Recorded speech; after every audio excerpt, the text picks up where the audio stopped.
Hi, hello, namaste, welcome back to my YouTube channel. This is Manju Patnchad and you're watching Physics Square.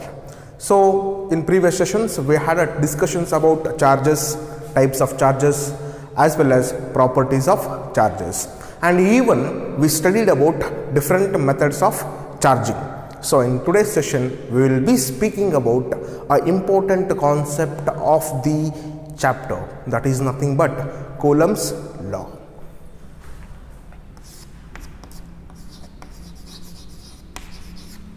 Coulomb's Law.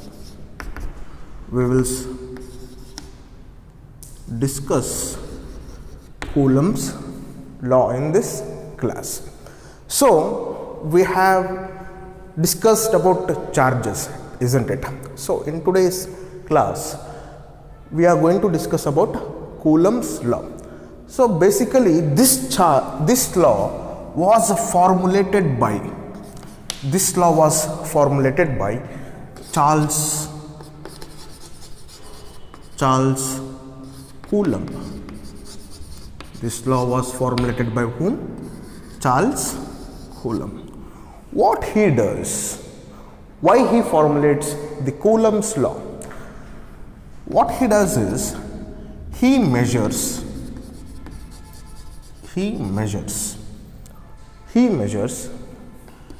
electrostatic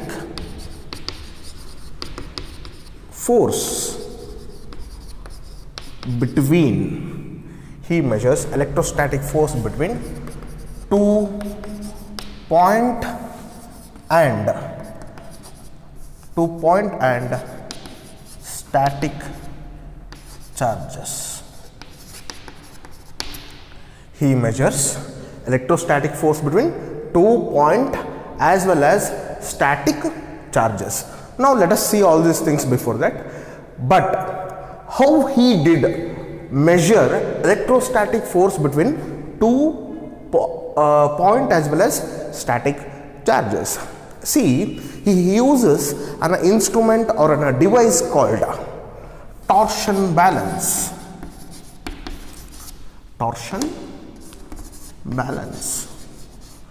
With the help of torsion balance, he understands the electrostatic force in detail. So now let us have a animated video on torsion balance. After watching animated video, we will start our discussion. So watch the animated video and understand it in a proper way.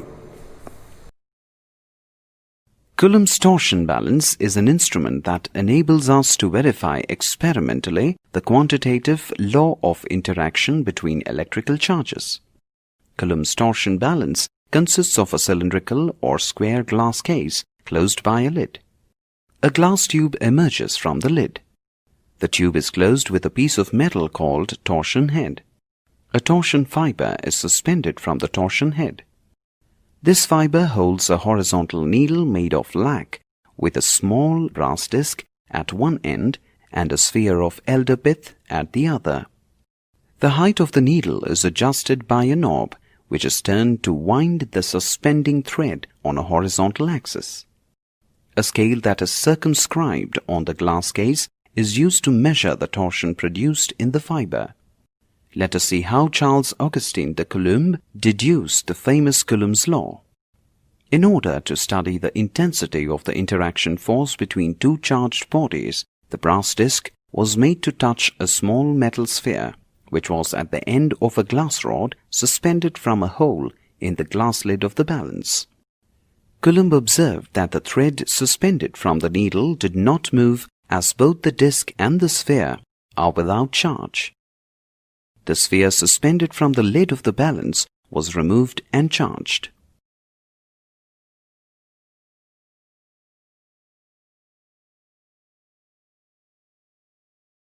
He placed the sphere back into the balance. The sphere and the brass disc repelled each other as the disc attained the same charge as the sphere. As a result, the needle started oscillating. The torsion angle of the thread was measured using the degree scale marked on the glass case. In order to ascertain the ratio between the interaction force and the electrical charge on the bodies, Coulomb removed the sphere suspended from the glass rod and placed in contact with another sphere of the same size. As a result, the charge of the sphere was reduced to half. The sphere was placed back into the balance. It was observed that the electric repulsion between the charged bodies was less. He then calculated the ratio between the interaction force and the electrical charge on the bodies by measuring the angle of torsion. Coulomb found that the force between 2-point charges. Fine, you have watched the torsion balance animated video. So what you saw in that animation, actually, see, what you saw is there was some sphere. There was one sphere. If you want to understand this, whatever I am telling right now, go back to this animation or play back it, watch again, as well as understand this concept. See, you got to see some blue sphere there. You got to see some blue sphere in the animation, which was charged. Say for example, the charges which were given to the blue sphere was Q. How many charges were given to this blue sphere? The charges given to this blue sphere was Q. Blue sphere was how much? Q. This charge was made in contact with small yellow color sphere. Now what will happen? This charge which was given Q will transfer to this yellow sphere which is in contact. This is done for what extent the charges moves here? We all know that till these two spheres attain equilibrium. So initially what was the charge given? Q was the charge given. After the conduction what will happen? Here you can expect Q by 2 charge, here also Q by 2 charge. So after this, the distribution of Q by 2 charges on both the spheres, after the distribution of Q by 2 charges on both the spheres, as they are of same polarity, what will happen? They got repelled. If this is Q by 2 charge, they got repelled. This was the observation made by Mr. Charles Coulomb. Now what he does is, he takes out this Q by 2 charged blue sphere outside and he takes it out. He takes this Q by 2 sphere out. He makes it in contact with another uncharged sphere. He makes it in contact with another uncharged sphere. What will happen? The same old thing is going to happen now also. What is the common, what your common sense tells? See, whatever there is a charge called Q by 2, it will get transferred to this uncharged sphere. So what are the final charges present on this? Both the spheres, you all know this. Initially was Q by 2, now it will become Q by 4. It will also become Q by 4. Now what will happen? Again, this was made in contact with this yellow sphere, and he made some observation. First observation, between Q by 2, the charges repelled with high force. When the charge was Q by 2. Now what he has done, he has reduced the charges. What he has done? He has reduced the magnitude of the charges. So when he reduces it to the Q by 4, when he reduces the magnitude to the Q by 4, what he will see? The repulsion between the charges was for a smaller extent. It means whatever the force which was present with the charge Q by 4, which was acting between the charges, between q by 4 was comparatively less when you compare the charge with this q by 2, the charge with the magnitude called q by 2. This force was less, this force was higher. It means he draw a beautiful statement based on this observation. So I would like to write the statement. Before that, I don't think that there is some important thing I have written here. Anyhow, you will get all those things in the torsion balance animation video. So I will be writing the statement given by Mr. Charles Coulomb. What statement he draw? Statement. What statement he draw? He draws this force of attraction or force of attraction or repulsion between 2 point static 2 point static charges, between 2 point static charges, force of attraction or repulsion between 2 point static charges. First, he says this force is directly proportional to the product of magnitude of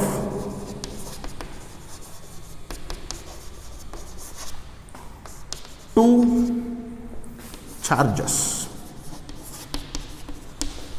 This was the first conclusion drawn from the torsion balance that I will be explaining later, that I will explain after this. Second one, what he tells is this force of attraction or repulsion between 2 point charges is inversely proportional. It is inversely proportional to the square of distance between them, and also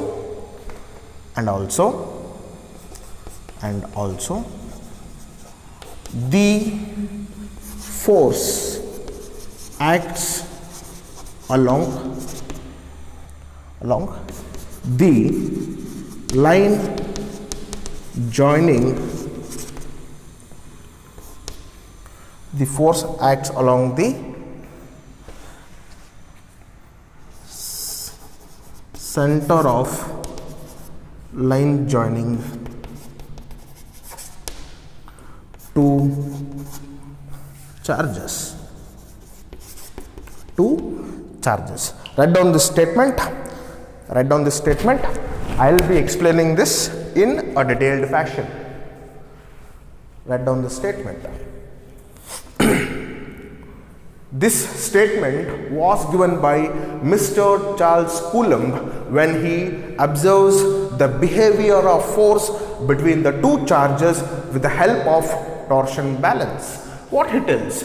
He tells force of attraction or repulsion between 2 point static charges is directly proportional to the product of magnitude of two charges, as well as inversely proportional to the square of the distance between them. And also he tells, this is pretty much important, and also the force acts along the center of line joining two charges.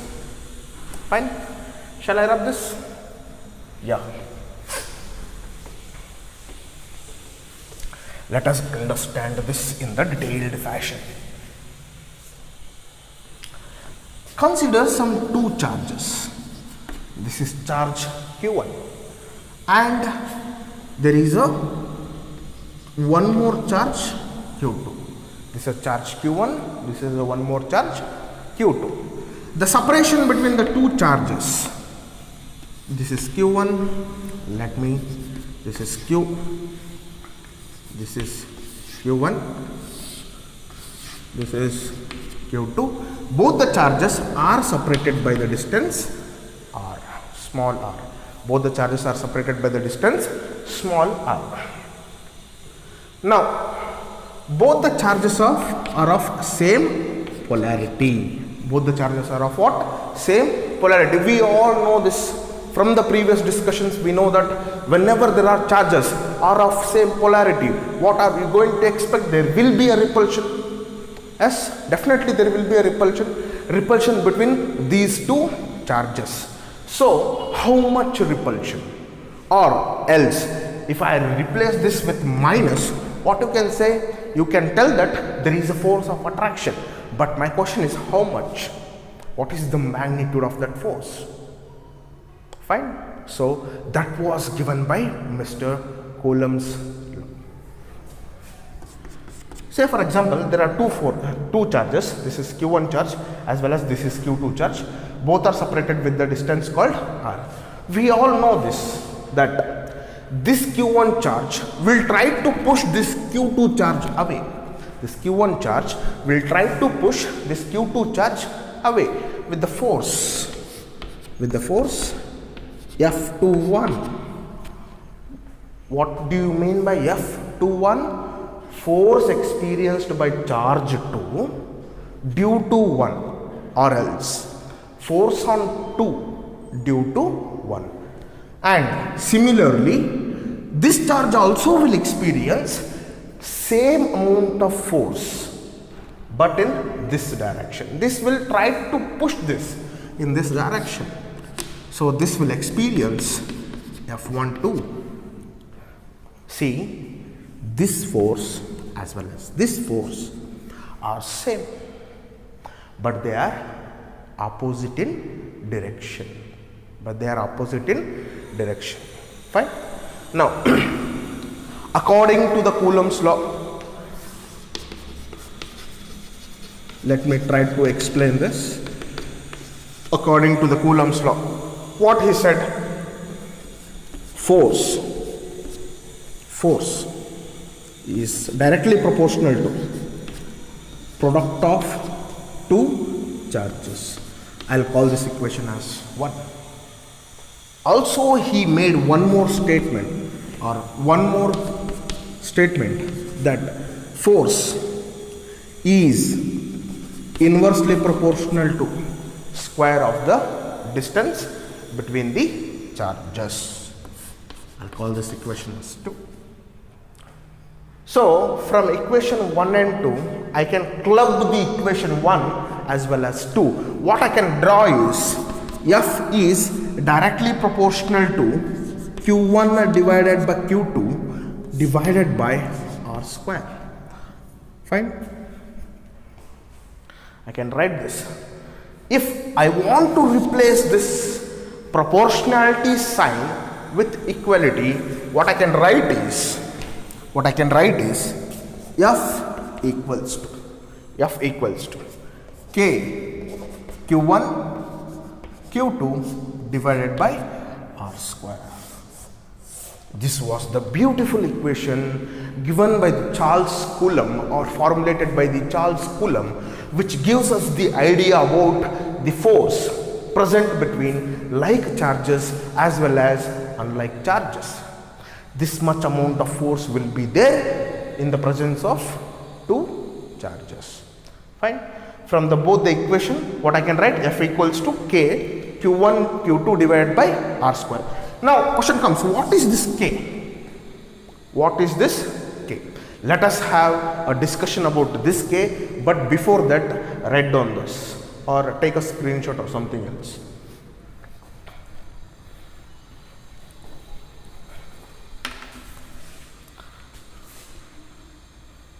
Make it fast.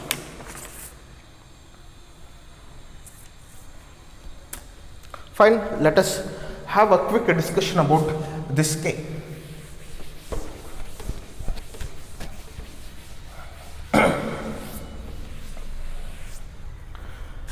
What was the equation?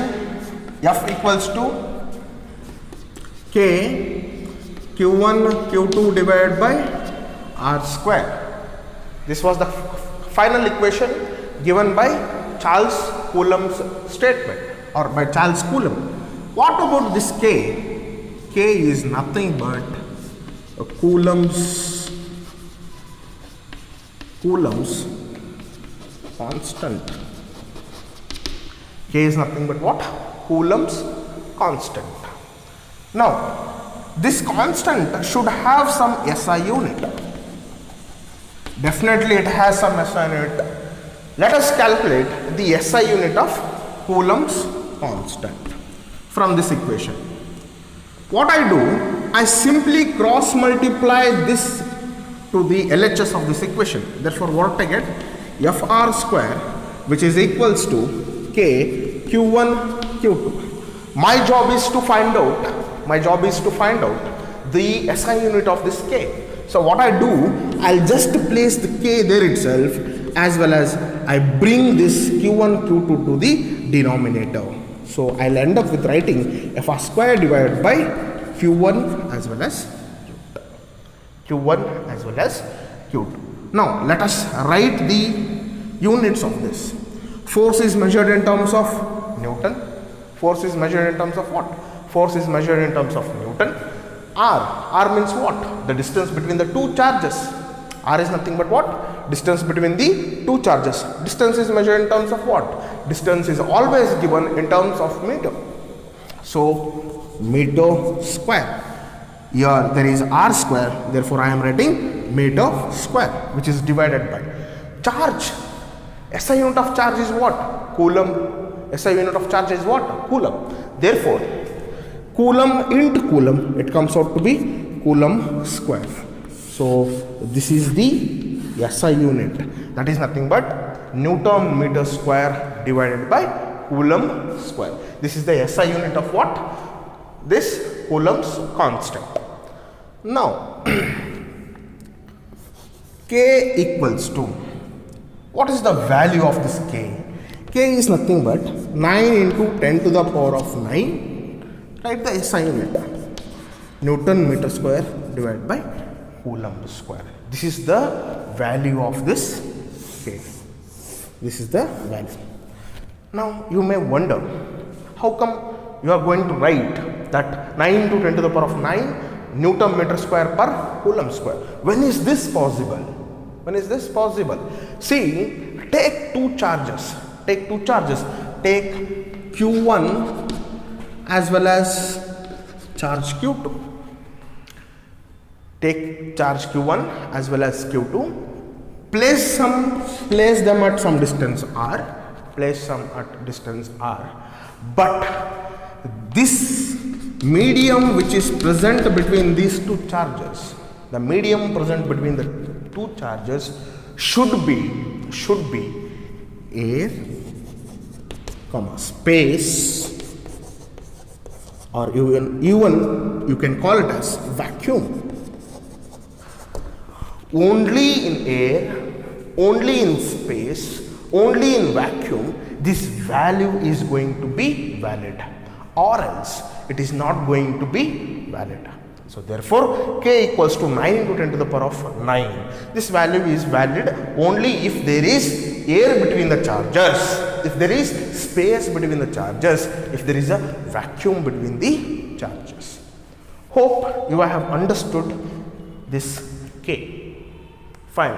If I want to go in detail, if I want to write an equation for this K is given by 1 divided by 4 pi epsilon. 1 divided by 4 pi epsilon. What is this epsilon? Epsilon. Some people who are watching this Coulomb's law, after studying this, because in many classes, in many colleges, they have started the online classes. They even have studied this. They have studied. 1 minute. Yeah, they have studied this epsilon. In there, they will write epsilon naught. Right. I will write epsilon here. It is also correct. Writing epsilon is also correct. Now K is 1 by 4 pi epsilon. What is epsilon? Epsilon is nothing but permittivity of medium. What is epsilon? Epsilon is nothing but what? Permittivity of medium. There are three types of epsilon. One is permittivity of medium.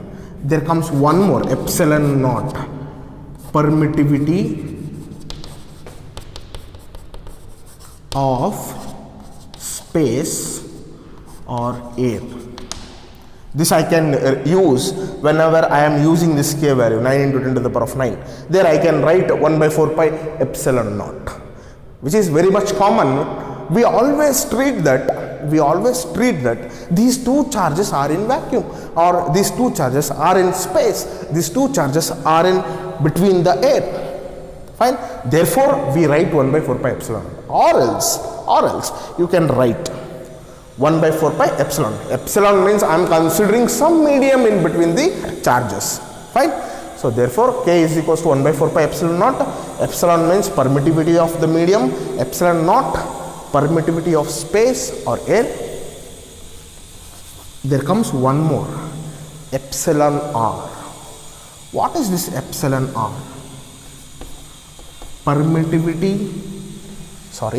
It is called as relative permittivity. It is called as relative permittivity. Fine. Take a screenshot or write it down.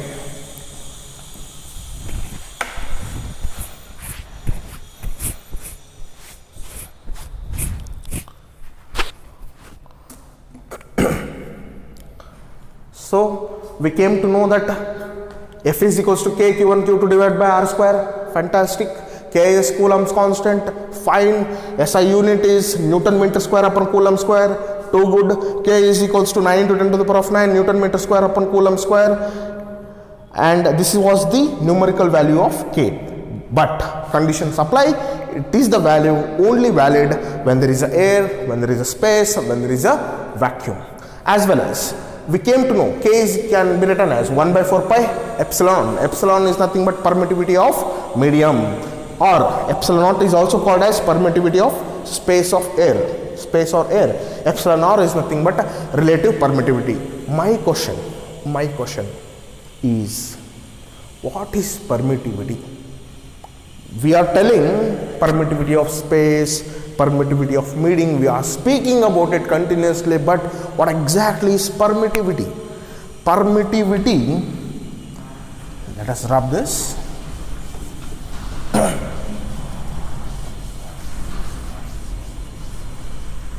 Yeah.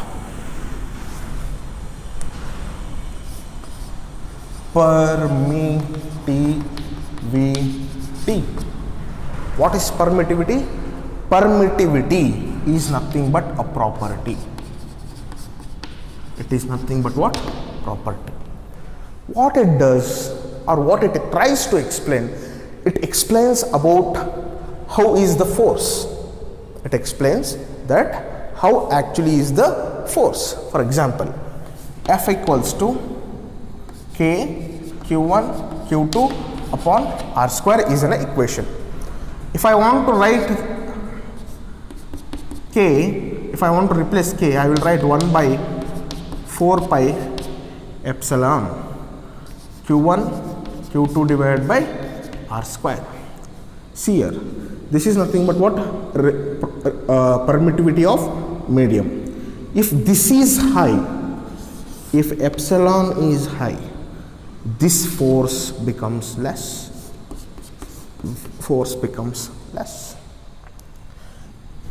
If this epsilon is less, if permittivity is less, force becomes high.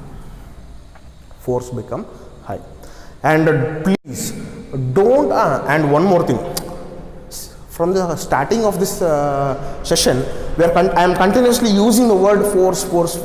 What exactly it is? See, it is Coulomb's force. What is this? This is nothing but Coulomb's force, or we can call it as electrostatic force, or we can call it as what? Electrostatic force. I hope you have understood about permittivity. I hope you have understood about permittivity. Fine? Yeah. Next, let us discuss few properties of this electrostatic force. First one, or characters you can say. First one, electrostatic force is a central force. What exactly you mean by this? This I have discussed, right? What do you mean by this? Electrostatic force is a central force. See, take two charges, Q1, take one more charge, Q2.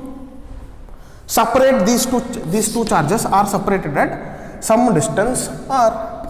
We all know there acts a Coulomb force between these two charges, which is K Q1 Q2 divided by r square. My question is in which, how it acts, whether it is acting like this, whether it is acting like this, or whether it is acting like this. How the force is acting? How the force is acting? Always Coulomb's force acts along the line joining the center of two charges. These two are the charges. How the force acts? Force acts along the line joining the center of these two charges. This is the line joining the center of two charges. This is how this electrostatic force acts, and so it is also called as electrostatic force is also called as central force. Electrostatic force is called as what? Central force. Next one. Next one. This electrostatic force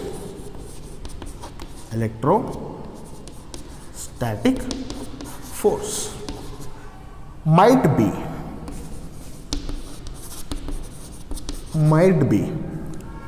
repulsive, attractive,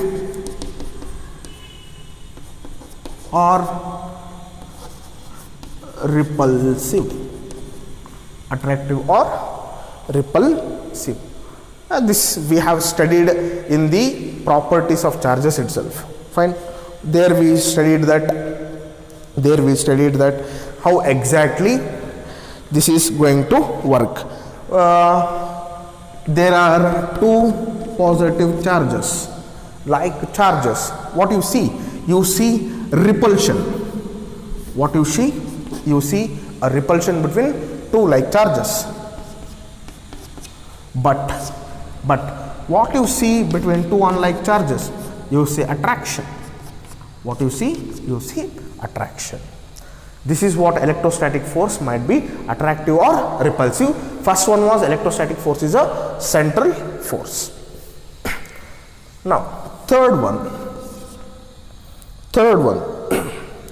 I can write that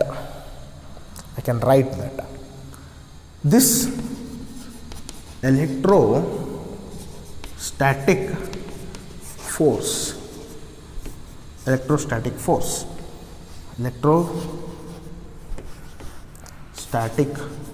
force obeys inverse square law. What it does? It obeys inverse square law. Let us have a discussion on this. Take a screenshot or else copy down.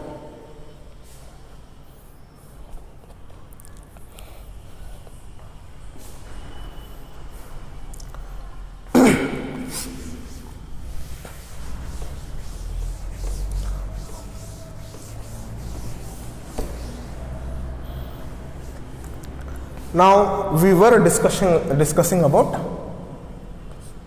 that Coulomb's force obeys inverse square law. How to understand this? Take some two charges. Q1 as well as Q2. Fine. Place these two charges at a distance of 1 centimeter. At a distance of how much? 1 centimeter. Now, if you write an equation for this force acting between these two charges placed at 1 centimeter, I'll end up with writing F equals to K Q1 Q2 divided by R square. Instead of writing R square, what I can write? I can write 1 square. So 1 square comes out to be how much? F equals to K Q1 Q2. Fine. This is the first case. Now what I do? I simply double the distance between these two charges. This one was Q2, this one was Q2, this one was Q2, Q1 as well as Q2. Now what I have done? I have doubled the distance.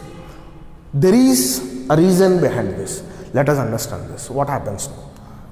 Let us try to write a Coulomb's force for these two charges when they are separated with 2 centimeter. F dash is the new force acting between these two because I have changed the distance. Therefore, F dash equals to K Q1 Q2 divided by 1 square, here 2. 2 square means how much? 4. 2 square means how much? 4. Therefore, F dash equals to K Q1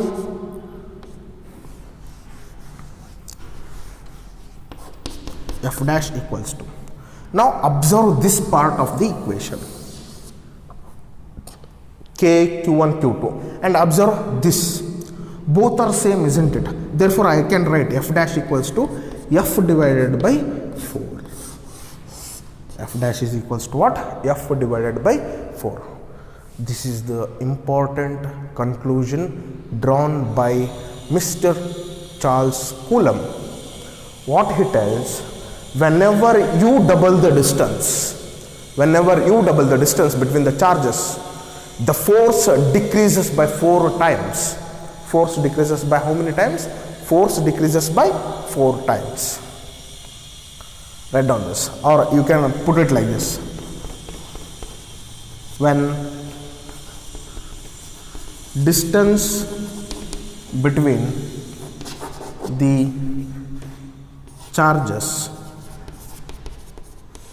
is doubled, force decreases by 4 times. Write down this. Force decreases by how many times? Force decreases by 4 times. Force decreases by how many times? Force decreases by 4 times. Let us analyze one more situation here. What we do is, now I will reduce the distance between the charges.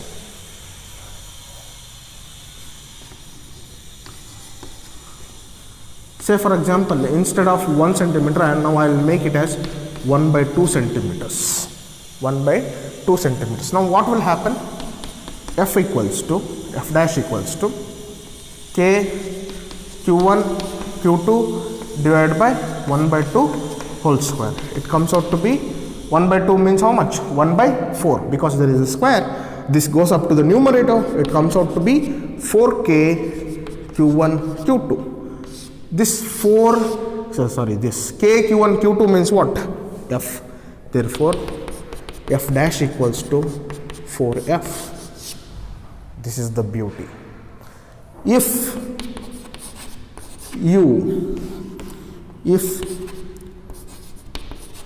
distance between the charges is halved,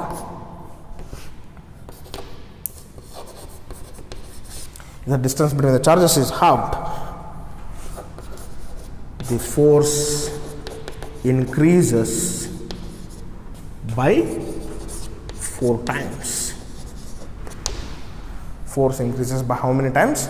Force increases by 4 times. This is the conclusion drawn from Coulomb. So therefore it obeys what? It obeys inverse square law. Hope you have understood this. Take a screenshot or else try to write.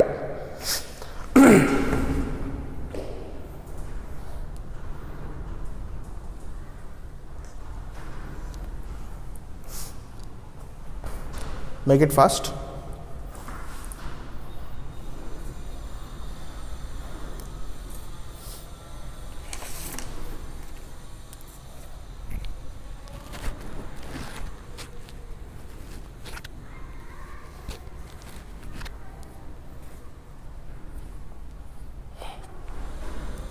Fine. One more property is there. That is nothing but, say for example there is one charge. Understand this. This is very much important as well as interesting. There is one charge. That charge is nothing but Q1. There is one more charge that is nothing but Q2. Fine. This charge Q1 is positive polarity. This charge Q2 is with negative polarity and separated with some distance r. And they are separated with distance r. What you can observe, what you tell, sir, there will be a force. What kind of a force? Attractive force. F, force on 1 due to 2 in this direction. It means Q2 charge will drag this. Q2 charge will try to pull this because both are opposite in nature. They will attract each other. Fine. Now let us place one more charge. This is Q3. This is which charge? Charge Q3. Q3 is also negative in nature. Negative in nature. What happens? This charge also affects this charge, isn't it? Of course, if they are separated by the distance r, again there will be a force acting on the charge 1 due to 3 in this direction. Is it possible or not? Yes, this is possible. Now tell me, after coming this charge or after the introduction of this Q3 charge, do you think will be there any effect between the force which is there in these two charges? Do you think the force between these two charges is going to decrease or going to increase? What is going to happen by the introduction of this charge? My dear students, this is the force present between Q1 and Q2 is not going to get affected. It is not going to get affected by the introduction of charge Q3. The force between these two remains unchanged. The force between these two remains what? Unchanged. There is no effect. This literally can happen with the charges, not with the human beings. Hope you got. These two charges, whatever the force experiencing, that will remain unaffected by the introduction of charge 3. Understood? So, what I can write? I can write that force between two charges remains unaffected by the introduction of third charge. force between two charges do not get affected by the introduction of charge 3. It is going to remain what? Same. It is not going to get affected. It is not going to get affected. Now, there is one more thing which I have to discuss. Pay attention to this. Pay attention towards me. There is a charge Q1. There is charge Q2. Both are of same polarity, which are separated with the distance r.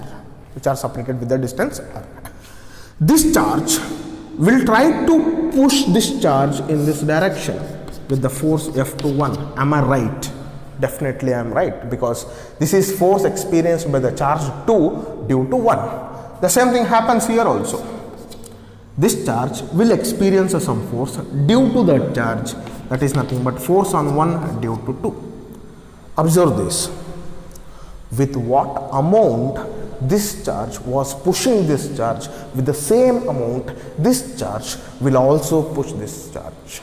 Will also push this charge. If this is trying to push this in this direction, this will push it in this direction. Therefore, what I can write, F12 bar is equals to minus of F21 bar.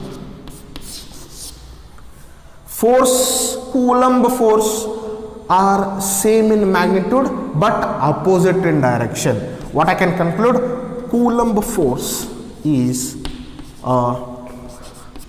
action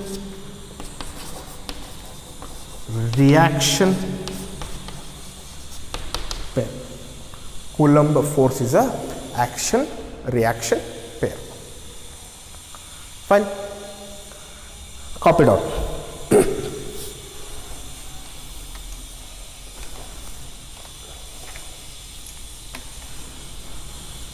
Finished? Yeah. Till now we studied about Coulomb's law as well as the Coulomb force. Now, what was Coulomb's law? Coulomb's law was nothing but F equals to K Q1 Q2 divided by R square. What was this formula was all about? This formula gave us only magnitude between the two charges. This formula gave us only magnitude between what? Magnitude between the two charges. Now, if I want to know the direction, if I want to know the direction of that force, if I want to know the direction of this force, then what I have to do? What I have to do? I have to understand a concept called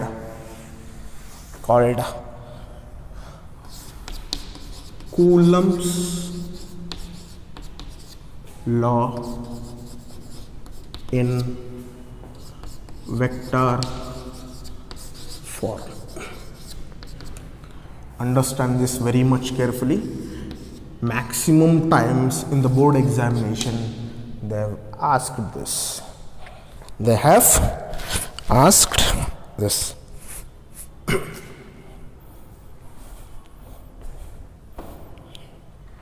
Fine.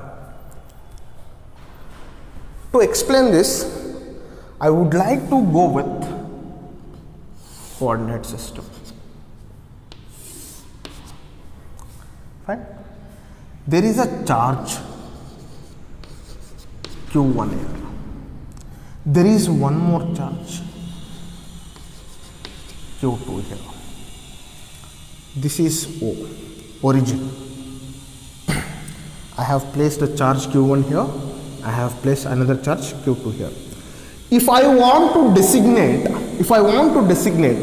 the position of Q1 charge with respect to origin, what I do, I simply draw a vector.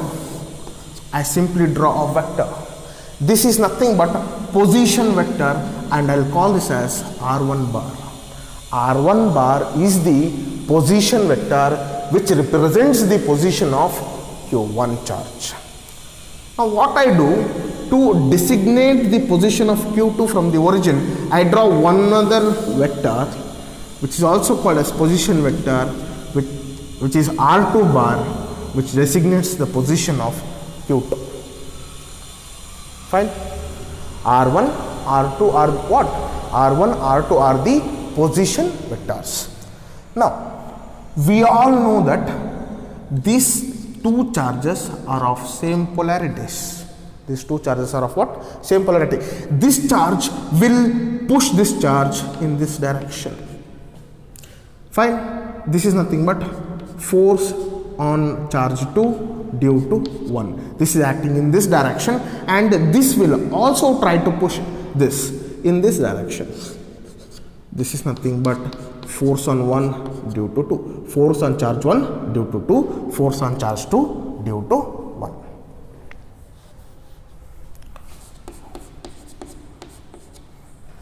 Both are opposite nature. Both are in opposite opposite in nature. What about this? If I want to know the distance between Q1 as well as Q2, I will have to represent it with the displacement vector. I will have to represent it with the displacement vector. So if I am going from charge Q1 to Q2, I'll represent this as R12 vector. What is R12 vector? R12 is a displacement vector if I go from charge 1 to charge 2. What if I go from charge 2 to charge 1? I'll represent it with displacement vector R21, and this displacement vector as R12. Fine. Hope this diagram is clear. Now, according to Coulomb's law, what I can write? Say my intention. What I am doing now? I am trying to find out the direction for the force which we have discussed back. That means Coulomb's force. If I want to discuss about the direction of the Coulomb's force, it is quite necessary for us to understand this. What I am literally trying to do here, I am trying to bring the direction for the force which we have discussed back. According to the Coulomb's law, what I can write? Force on 2 due to 1. Force on 2 due to 1 can be given as K Q1 Q2 divided by. Shall I write R21, or what I have to write here? Because R was nothing but the distance between the two charges. But here, unfortunately, I have two displacement vectors. One is R12 bar, another one is R21 bar. So, which displacement vector I have to consider here? See, pay attention. Which force I am talking about? I am talking about the force acting on 2 due to 1. This force is in this direction. This force is in this direction. Therefore, I have to consider that vector, that displacement vector, which is exactly in the same direction of this vector. Which vector is in the same direction of F21 bar? R12 bar. See here. R12 bar is also in this direction. F12 bar also in the same direction. These two are in same direction. Therefore, what I write here, R12 bar whole square. Fine. It gives us the magnitude. It gives us what? It gives us the magnitude. I want direction. Direction is always represented by a unit vector. Direction is always represented by a unit vector. So, what unit vector I have to write here? R12 roof. Or some people will call it as roof, and some people will call it as cap. I'll call this as roof. I'll be calling this equation as 1. F12 bar equals to K Q1 Q2 divided by R12 bar whole square, R12 roof, which is equation 1. Similarly, I will not repeat the drama again. I'll write the equation. F1 bar 2. F1 2 bar. It means force on 1 due to 2. It is given by K Q1 Q2 divided by R 2 1 bar whole square or to 1 roof. I'll call this equation as 2. Fine. Why have taken this? Because F12 is in this direction and this displacement vector R21 is also in this direction. Both are in same direction. Therefore, I have taken this. Fine. Yeah. From diagram.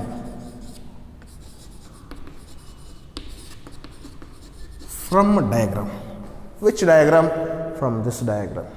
What I can say is R21 is negative of R12. Can I write? R21 vector is negative of R12 vector. Can I write this? Can I write this? Pay attention. Can I write this? Baribodandri? Yes, I can write this. And I'll call this as equation 3. I'll call this as equation what? We'll call this equation as 3.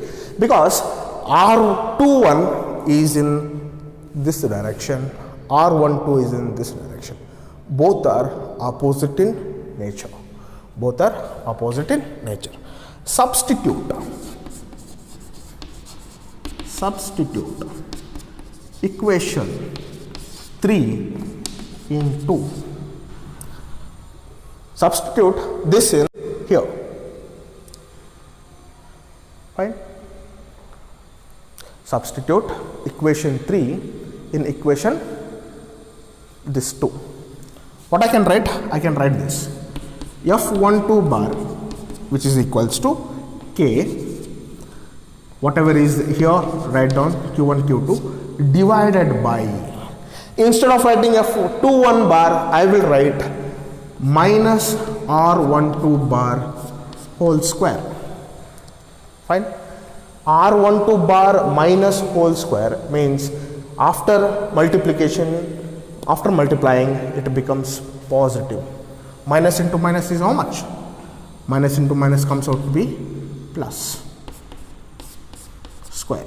Therefore, here unit vector R12 cap minus in here minus. Fine. Sorry. This comes out to be minus. Sorry. This is cap only. Fine. Call this equation as 4. Call this equation as 4. Now what I have done here, I have not done any big rocket physics substitutions here. Just I have substituted equation 3 in equation 2. Fine. Instead of writing R12 bar, what I am writing? R12 bar. See here. Take this part of equation and compare it with this part of equation. Comparing 4 and 1. Don't you think that these two are same? Don't you think these two are same? Yes, they are same. Therefore, what I can write? F12 bar, which is equals to minus of F21 bar. F12 bar, which is equals to minus of F21 bar. Sometimes in the board examination, they will ask you to prove this. Fine. If they are asking you to prove this. Now, if you want to continue with this vector form, or if you want to write these equations in the extended form of vector, you can make use of unit vector. So we know that R12 roof can also be written as R12 bar divided by R12 modulus. What do you mean by this? I will be calling this as equation 5. If I substitute equation 5 in equation 1, we get, if I substitute equation 5 in equation 1, what I can write is F21 bar, which is equals to K Q1 Q2 divided by this modulus. See here, R12 modulus can also be written as R12. No doubt, we can write this even. So I can write that R12 bar whole square, which is R12 bar. Got? I'll be calling this equation as 6. Similarly, I can write equation 7 also. Similarly, what I can write? F12 bar can also be written as K Q1 Q2 divided by R21 bar whole square R21 bar. I'll be calling this equation as 7. I'll be calling this equation as 7.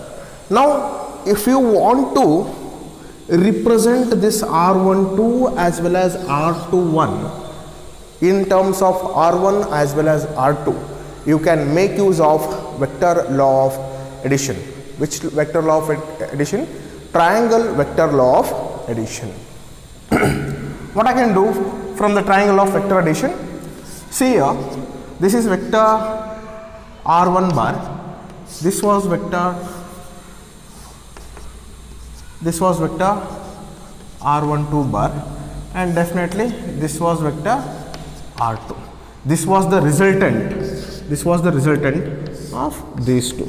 Therefore, what I can write, R1 bar plus R12 bar can be written as R2 bar.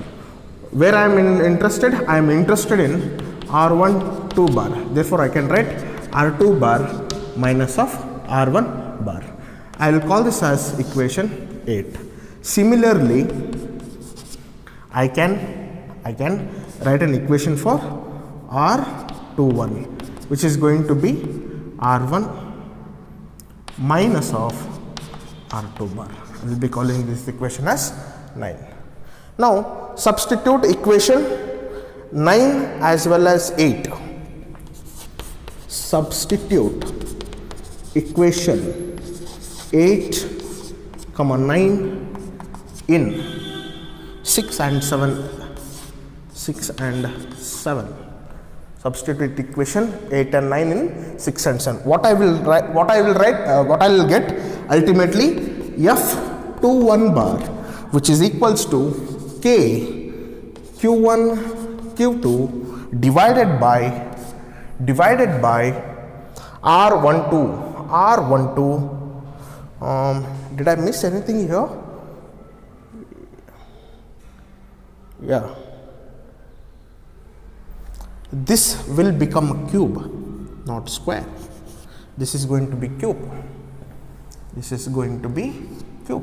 Because R12 modulus, if I substitute here, anyhow there is a square. If I write an equation for a unit vector, this is square and this comes out to be cube. Fine. They are also cube. Therefore, F21 bar equals to K Q1 Q2 divided by I am rewriting equation 6, isn't it? R12. Therefore, R12 R2 minus R1 minus whole cube bracket of R2 bar minus R1 bar. This is the final equation. Fine. Similarly,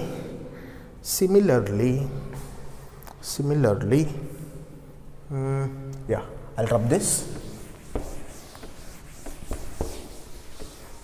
Similarly, I can write F12 bar as K Q1 Q2 divided by R1 minus R2 bracket whole cube R1 minus R2 bar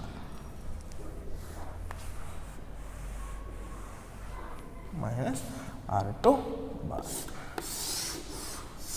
So this is how we write Coulomb's law in vector form, where you have to remember that in vector form we will be speaking about both magnitude as well as the direction. But whereas in Coulomb's law we found only magnitude.